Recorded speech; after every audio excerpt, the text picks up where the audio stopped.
From season 4 का episode 5 आ गया है और ये सीरीज का one of the best episode था। इसको देख के लगा कि हाँ फाइनली स्टोरी प्रोग्रेस कर रही है। मशरूम ट्रिप जिसमें समझ नहीं आ रहा रियल क्या है फेक क्या है, एक मिस्टीरियस लेक जो शायद पूरे टाउन का सीक्रेट वेपन हो सकता है, और सबसे डेंजरस पार्ट मुझे लगता है जेड को फाइनली पता चल गया इस टाउन से बाहर कैसे निकला जाए।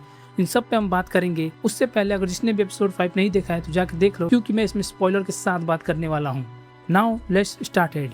एपिसोड की शुरुआत ही लेक से होती है और यहाँ पे हमें पता चलता है कि लेक ऑफ टीयर्स नहीं है। जिम ने इथन को कहा था लेक ऑफ टीयर्स ढूंढने को, क्योंकि वहाँ मैजिकल हीलिंग पावर्स एग्जिस्ट करती हैं, और इथन को जेन्युइनली लगता था कि उसके फादर को वापस लाने का सिर्फ एक ही तरीका है। पिछले एपिसोड में ग्रुप को एक इंजर्ड बर्ड मिला था और लेक के पानी से उसको हील करने की कोशिश भी की गई, लेकिन बर्ड ठीक नहीं हुआ। तभी टेबिथा, इथन और डोना को समझ में आ जाता है ये वो लेक नहीं है। लेकिन फिर रॉजर एक मिस्टीरियस रोप पुल करता है और पानी के अंदर से बाहर निकलते हैं जायंट डॉल्स। और ऑनेस्टली ये एपिसोड का कम्प्लीटली डिस्टर्बिंग और हॉरिफाइंग मूवमेंट था। सबसे बड़ा क्वेश्चन, ये डॉल लेक के अंदर क्यों है? किसी ने उन्हें छुपाया था या किसी चीज को सील करने के लिए वहां रखा गया था? और इन सब का आंसर मिलता है हमें टेबिथा के फ्लैशबैक से। टेबिथा को अपनी पास्ट लाइफ मेमोरी याद आती है। उस मेमोरी में एक आदमी इन डॉल्स को लेक में फेंक देता है क्योंकि उसे लगता है कि वो डॉल्स उसको नाइटमेयर दे रही हैं। लेकिन यहाँ एक क्रीपी डिटेल नोटिस करो, जब डॉल लेक में फेंकी गई थी तो उनका साइज नॉर्मल था,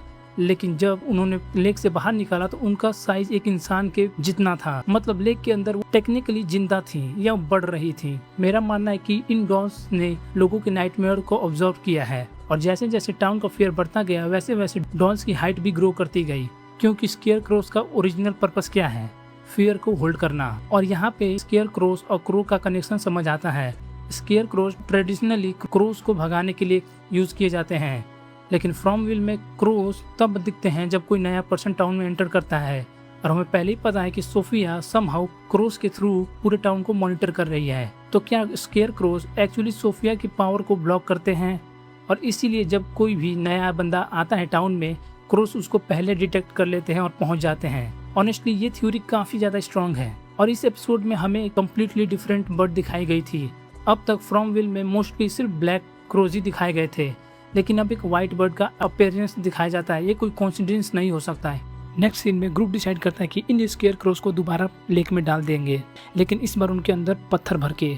दिन में तो सब नॉर्मल लगता है, लेकिन रात में उन पे अटैक हो जाता है, और ये वही डॉल्स हैं जो अब एक मॉन्स्टर का फॉर्म लेके उन पे अटैक कर देती हैं। रॉजर मारा जाता है और टेबिथा एक आयरन रॉड लेके स्केयर क्रो के अराउंड बैरियर बनाती है, क्योंकि उसका उन क्रिएचर्स का ओल्ड कनेक्शन है। और यहीं पे फ्लैशबैक में रेड स्टोन इंपॉर्टेंट हो जाती है। रिमेंबर वो 3 रेड रॉक्स टेबिथा उनके पीछे छुपी हुई थी। मुझे लगता था कि ये रेड स्टोन प्रोटेक्शन बैरियर और स्केयर क्रोस की मूवमेंट की लिमिट डिफाइन करती हैं, क्योंकि इंटरेस्टिंगली टाउन में हमें कभी स्केयर क्रो फ्रीली घूमते हुए नहीं दिखे हैं।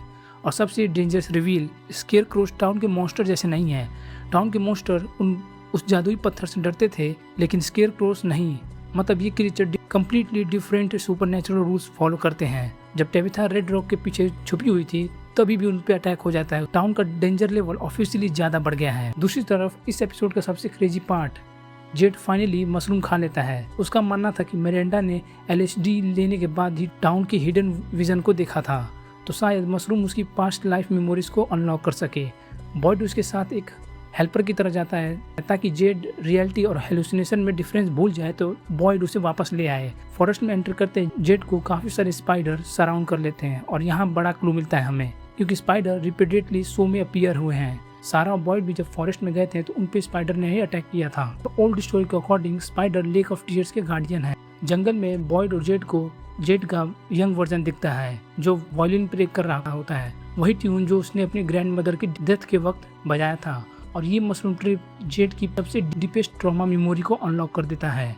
एक इंसान आता है जिसका एक आंख फूटा हुआ था, उसके हाथ में एक स्कल होती है जिसके अंदर खून था, और वो बोलता है जेड को ब्लड पीने के लिए, और जेड पी लेता है। उसके बाद जेड को अपने मल्टीपल वर्जन्स दिखते हैं जो इस टाउन में कभी मर चुके थे। और सबसे शॉकिंग पार्ट, उनमें से ज्यादातर वर्जन्स मॉन्स्टर से नहीं ह्यूमंस के हाथों मारे गए हैं, क्योंकि हर सर्कल में टाउन के लोगों को लगता है कि जेड और टेबिथा ही इस कर्स के रूट हैं, और इसीलिए उन्हें मार दिया जाता है। बाद में जेड और बॉयड कॉलोनी हाउस के बेसमेंट में एक हिडन डोर डिस्कवर करते हैं। फिर रिवील होता है सबसे बड़ा ट्विस्ट, ये सब एक हेलुसिनेशन था। हाँ, तो क्या वो दरवाजा फेक था? मुझे नहीं लगता। जेड को बिलीव है कि वो डोर एक्चुअल एग्जिस्ट करता है, और याद करो बॉयड ने अकोस्टा को स्पेशली बेसमेंट को ऑर्गेनाइज करने का काम दिया था।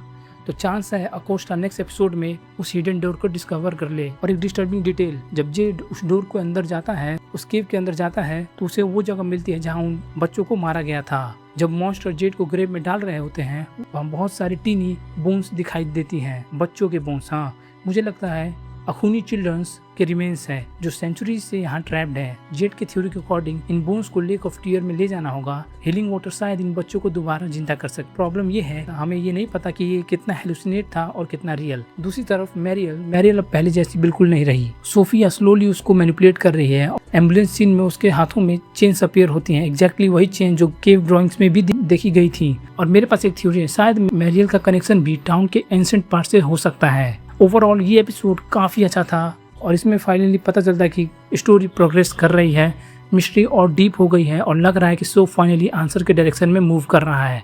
आपको क्या लगता है, अपनी थ्योरी कमेंट बताना। वीडियो पसंद हो तो लाइक कर देना, चैनल को सब्सक्राइब कर देना, बिकॉज एपिसोड 6 का ब्रेकडाउन भी इसी चैनल पे आने वाला है। मैं मिलता हूँ नेक्स्ट इंसेन वीडियो में, तब तक स्टे क्यूरियस।